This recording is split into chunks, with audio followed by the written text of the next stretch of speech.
अस्सलाम वालेकुम। नेक्स्ट हमारा टॉपिक है सिफेलोस्पोरिन। सिफेलोस्पोरिन हम लोगों ने क्लासिफिकेशन में देखा था कि ये beta lactam ring containing antibiotics हैं, ठीक है। और अब इनको हम लोग क्लासीफाई करते हैं 4 जनरेशन्स में, first, second, third and fourth generation. अब इनकी जनरेशन जो है वो किस हिसाब से हम लोगों ने इनको जो है वो डिवाइड किया हुआ है। जैसे जैसे इनका क्लिनिकल यूज़ पता चलता गया तो उस हिसाब से हम लोगों ने इन्हें जनरेशन्स में डिवाइड कर दिया। जैसे कि किसी लैपटॉप की एग्जांपल ले लें, लैपटॉप की पहली जनरेशन, सेकंड, थर्ड और अब पता नहीं कौन सी वाली जनरेशन है, ठीक है। तो जो है अब अभी रिसेंट वाली जो जनरेशन है लैपटॉप की वो ज़्यादा अच्छी है। इसी तरह जो फोर्थ जनरेशन है उसका ज़्यादा ब्रॉड स्पेक्ट्रम है as compare to first generation cephalosporin. जो फोर्थ जनरेशन है उसका स्पेक्ट्रम जो है वो ब्रॉड होता जाएगा। अब हम लोग इसकी जो जनरेशन है उनके नाम याद कर लेते हैं। इसके लिए निमोनिक बनाया हुआ है। फर्स्ट जनरेशन के लिए है थिन, फजलुद्दीन, ड्रोव और लेक्सस यानी कि कार, ठीक है। थिन से सीफा हम लोगों ने साथ लगाते जाना है। सिफेलोथिन, सिफाजोलिन, सिफाड्रोक्सिल, सिफालेक्सिन, ठीक है। सेकंड के लिए है टॉल, फॉक्सी, मेट आ प्राउडी फ्यूरियस एक्टर। तो टाल से हम सिफुटेटिन, सिफॉक्सिटिन, सिफोमेटाजोल एंड मेंडाजोल भी साथ कर लेना है, ठीक है। प्राउडी से सिफाप्राउजिल, फ्यूरियस, सिफारोक्साइम, सिफाक्लो, ठीक है। और थर्ड से जो है थर्ड के लिए निमोनिक है Aziz, dined are triceps of ox in taxi. तो अजीज़ से एजिडाइम यानी कि इसके साथ भी सेफ्ट ऐड कर देना है। सेफ्ट एजिडाइम, डाइंड आ से डिनर याद कर लें, सेफ्ट डिनर। ट्राइसेप्स से सेफ्ट ट्राइएक्सोन, ऑक्स इन सेफ्टोक्साइम और टैक्सी से सीफुटेक्साइम एंड सिफिक्सिम सेफ्टी ब्यूटिन जो है। इसके लिए एक मज़े की बात बताऊँ, ये जो सीफुटेक्साइम है ना, तो हम लोग इसे ऐसे भी याद कर सकते हैं अगर नहीं आपको याद, सीफू टैक्सी में, ठीक है। सीफू अगर कोई छोटा बच्चा है तो वो टैक्सी में बैठा हुआ है, सीफू टैक्सी में। और सेफ्टी बटन का तो किसको नहीं पता होता, तो सेफ्टी ब्यूटिन, ठीक है। तो अगर हम लोग सेफ्टी बटन पढ़ लें तो फिर भी अच्छे से याद रह जाता है। ओके, ये थी 3 जनरेशन्स। फोर्थ जनरेशन में ऐसा ज़्यादा कुछ भी याद नहीं रखता, सेफीपाइन। और इसके अलावा जो है कुछ बुक्स में जो है एक 5th जनरेशन भी दी हुई होती है जिसे हम लोग एडवांस जनरेशन भी बोलते हैं। इसमें सेफ्टेरोलीन याद रखना है, ठीक है। अब जनरेशन्स का हम लोगों ने देख लिया। अब देख लेते हैं फार्माकोकाइनेटिक्स। ऑब्वियसली सिफेलोस्पोरिन जो है वो ओरली भी यूज़ कर सकते हैं, लेकिन कुछ जो है उन्हें पार एंट्रली एडमिनिस्टर करते हैं।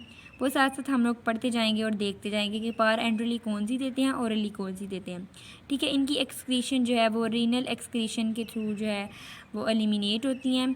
उसके अलावा जो इम्पॉर्टेंट बात याद करने वाली है वो है सिफोपेराजोन और सेफ्ट्राइएक्सोन, ये मेनली बाइल में एक्सक्रीट होती हैं। और जो फर्स्ट और सेकंड जनरेशन है सिफेलोस्पोरिन की वो ब्लड ब्रेन बैरियर को क्रॉस नहीं करती। अब जो है आ गया इनका फर्स्ट और सेकंड जनरेशन जो है वो क्रॉस नहीं करती, थर्ड और फोर्थ जो है वो क्रॉस कर जाती हैं।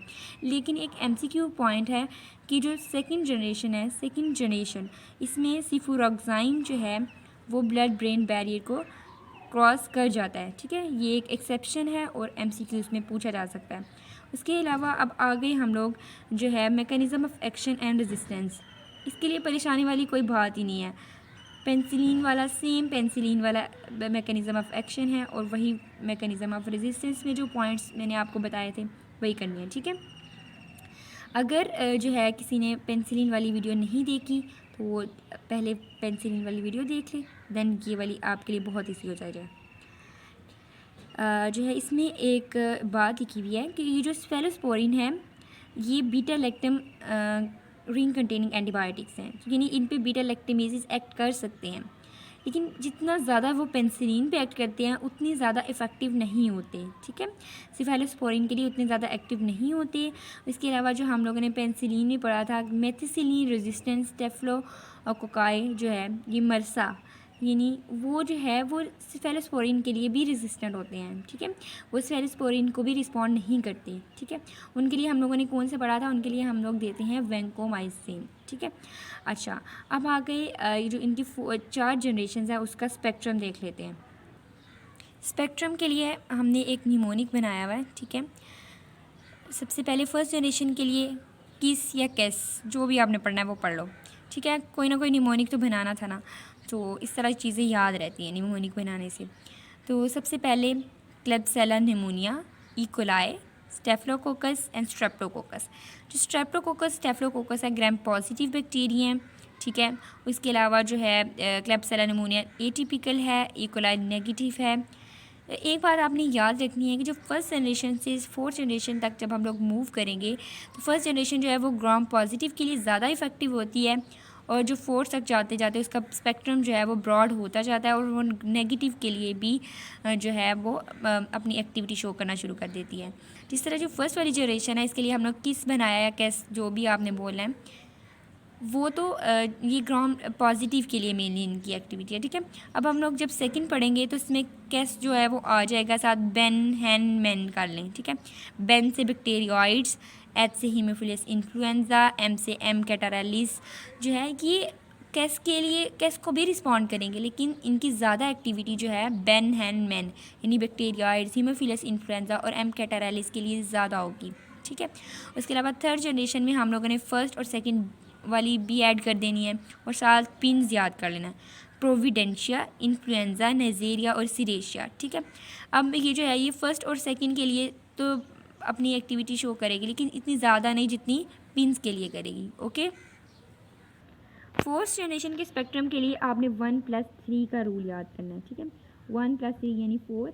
अब इसकी जो है gram positive activity first generation वाली होगी, और ग्राम नेगेटिव एक्टिविटी जो है वो थर्ड जनरेशन वाली होगी, ठीक है। अच्छा, अब हम लोग बुक से देख लेते हैं। फर्स्ट जनरेशन में हम लोगों ने जो सिफाजोलिन और सिफालेक्सिन जो है वो पढ़ा था। सिफाजोलिन पार एंट्रली देते हैं और सिफालेक्सिन ओरली देते हैं। अब देखिए स्पेक्ट्रम आपको क्लियरली पता चल रहा है, अब बहुत आसानी हो गई है ना। अब इसका क्लिनिकल यूज़ जो है वो हम लोगों ने सिलेक्टिव डिजीज़ में as a surgical prophylaxis use करते हैं। बस सर्जिकल प्रोफाइलैक्सिस क्या होता है? प्रोफाइलैक्सिस आपको पता होना चाहिए कि किसी भी डिजीज़ को प्रिवेंट करने के लिए जो हम लोग ट्रीटमेंट पहले से ही स्टार्ट कर देते हैं उसे प्रोफाइलैक्सिस कहते हैं। सेकेंड जनरेशन में आ जाता है सिफाक्लोर, सिफोरॉक्साइम एंड सिफाप्रोजिल।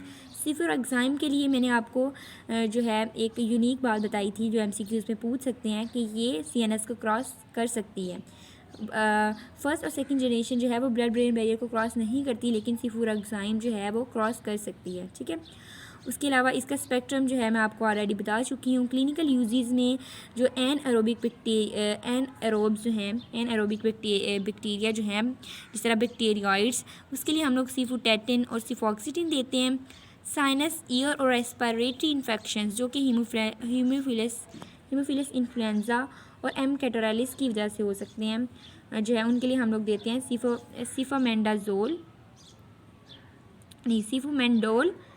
सिफामेंडोल, सिफोरॉक्साइम एंड सिफाक्लोर, ठीक है। Third generation